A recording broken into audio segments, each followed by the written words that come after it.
Всем привет! Сегодня будем готовить куриную баструму, сушеное или вяленое мясо, кто как называет. В магазинах такой вид мяса стоит дорого, но если бы вы знали, как это все просто делается, вы бы никогда больше не покупали этот деликатес в магазинах, а готовили бы его постоянно сами. Итак, приступим. Нам нужно взять куриное филе. Желательно, чтобы оно было красивой формы. Если у вас есть вот такие вот торчащие куски, как в моем случае, их нужно поотрезать и использовать в каком-то другом блюде. После того, как вы пообрезали все лишнее, нужно еще поудалять полностью весь жир. Затем нам нужно взять какую-то посуду, либо фарфоровую, как в моем случае, либо эмалированную, но ни в коем случае не алюминиевую. Затем нам нужна простая обыкновенная соль, не йодированная, а простая кухонная каменная соль. Берем соль и примерно слоем сантиметр-полтора сантиметра нам нужно насыпать на дно посуды, в которой мы будем засаливать наше мясо. Затем я беру мясо и полностью обволакиваю в соли со всех сторон, так, чтобы мясо покрылось полностью все солью. Но это не обязательно делать, потому как мы еще будем засыпать полностью все, но для более уверенного того, что всюду полностью по всех краях у меня пристанет соль, я вот так вот все обволакиваю. Затем мясо нужно выровнять и положить его в красивой позе, так сказать, потому как вы мясо уложите, так оно и у вас будет сушиться. Дальше мы берем соль и покрываем мясо тоже где-то примерно слоем в сантиметр-полтора, так чтобы полностью все мясо было спрятано в соли. Затем, если ваша посудина имеет крышку, можно просто накрыть крышкой. Если же нет, делаем как я, вот так вот пищевым целлофаном, накрываем и аккуратно заворачиваем.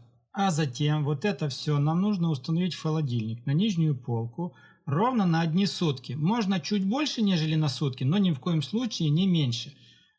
Ну вот, прошло чуть больше суток, примерно где-то на полчаса я передержал мясо в соли.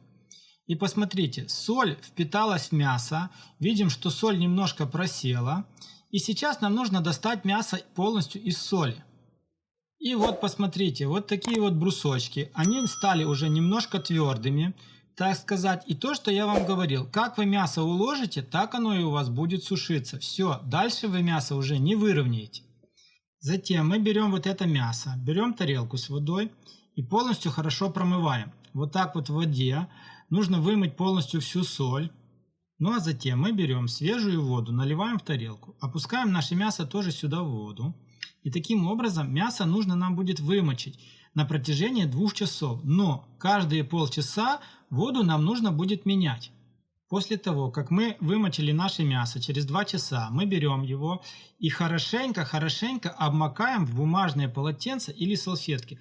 Нам нужно сделать так, чтобы удалить полностью всю влагу с поверхности мяса.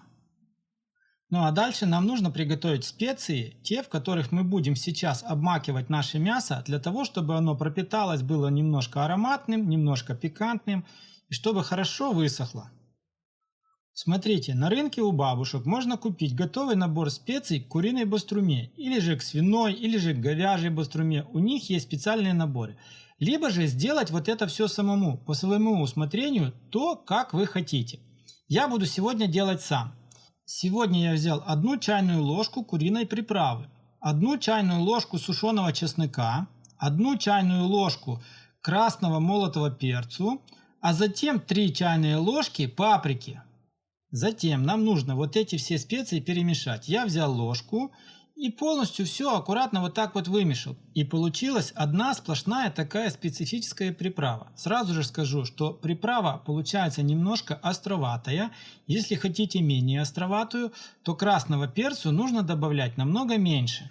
И после того, как вы полностью все вымешали, берем наше мясо, уже то, что мы вымочили. И вот так вот обволакиваем в специях. Полностью все хорошенько обволакиваем в специях. Так, чтобы нигде не было пустого места. Специями нужно покрыть даже вот эти вот прожилки, промежутки, которые отходят друг от друга.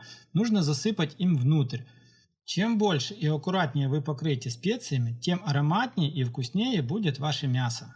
Ну а затем можно либо на нитку, либо на скрепку, вот так как я сделал, на большую скрепку. И все вот это выносим на балкон и цепляем ближе к потолку, там где наиболее тепло. Сейчас лето, И ваше мясо будет готовое уже через 3 дня. Если же будете делать вот это вот зимой, когда будет холодно, все равно обветрить нужно будет все на балконе, а затем либо где-то возле батареи, либо где-то на высоте над газовой плитой сделать импровизированную такую веревочку и тоже подцепить и на мелком огне включать газ, чтобы оно тоже немножко вам подсыхало. У меня мясо сушилось вот так вот на балконе.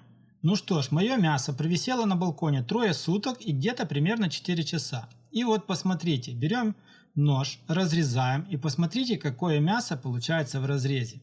Ничем не отличить его, оно все равно, что купленное в магазине. Но, ребят, зато вы знаете, как оно сделано, из чего оно сделано, какие вы специи добавляли и каким образом вы его делали. Ну и вот посмотрите, один кусочек поближе. Мясо имеет хорошо выраженный цвет, хорошо выраженный центр, контур. Ну а по вкусу, когда вы попробуете, вы просто обалдеете, ребят. Это такая вкуснотень, что вам просто не передать. Моя дочь постоянно говорит: папа, почему когда ты делаешь всегда так мало? Потому что вот такие вот 2 филеечки у нас буквально заканчиваются за 2 вечера. Ну что ж, ребят, на этом все. Вот так вот легко и просто делается домашняя куриная баструма.